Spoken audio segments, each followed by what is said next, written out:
gotten around to it yet." Grandpa motioned to a shelf full of geraniums across the room.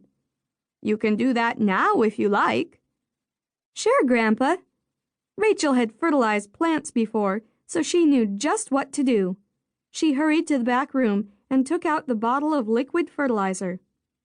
She squeezed several drops into a jug of warm water, carried it into the other room, and began the process of fertilizing the plants. She'd only gotten a few of them done when the bell above the greenhouse door jingled and Mom stepped in.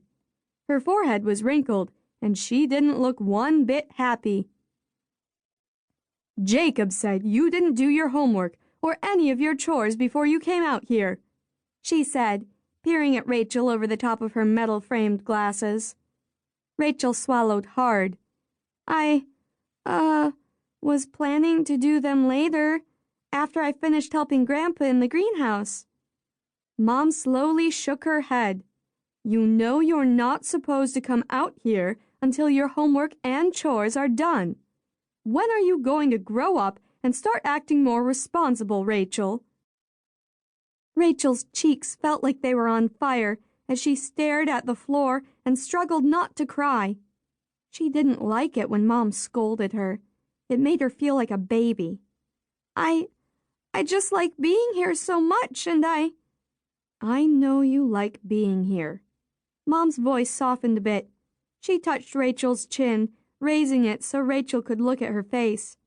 "However, schoolwork and chores come first. After those things are done, you can work in the greenhouse. Is that clear?" "Yeah," Rachel mumbled. "What was that?" "I said, yeah, Mom." Grandpa stepped forward. "Rachel was in the middle of fertilizing some plants for me, Miriam. Is it all right if she finishes them and then goes up to the house?" Mom nodded. Then she turned to Rachel and said, "Oh, by the way, I was changing your little sister's diaper, when you and Jacob got home from school, so that's why there was no snack waiting for you. You can have some cookies and milk while you do your homework." Rachel shook her head as she poured fertilizer onto another plant. "I ate a banana while I was walking out to the greenhouse, so I'm not really hungry." Mom turned toward the door. "All right then, I'll expect to see you at the house in a few minutes." She stepped out of the greenhouse, and the bell above the door jingled when the door closed behind her. "I guess I should have asked if you'd done your homework and chores before I put you to work out here," Grandpa said to Rachel. "Next time, I will ask." Tears burned the backs of Rachel's eyes. Grandpa didn't trust her anymore. He probably thought she was a baby, too. "I like working for you in the greenhouse more than doing chores or homework," she said. Grandpa touched Rachel's shoulder. "I'm sure you do, but there's one thing you should always remember." "What's that?" "The Bible teaches us to do whatever we do as if we are doing it for the Lord," Grandpa said. "Really?" Grandpa nodded. "If you remember that, you will find it easier to do the things you don't enjoy so much." Rachel smiled, wondering if she'd ever be as smart as Grandpa.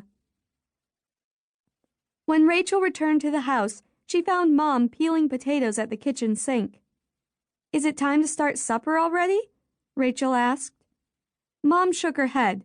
"Not quite, but your little sister might wake up from her nap soon, and then I'll be busy feeding her. So I thought it would be a good idea if I started preparing supper early." She glanced at Rachel over her shoulder. "It's always good to stay ahead of things." Rachel nodded.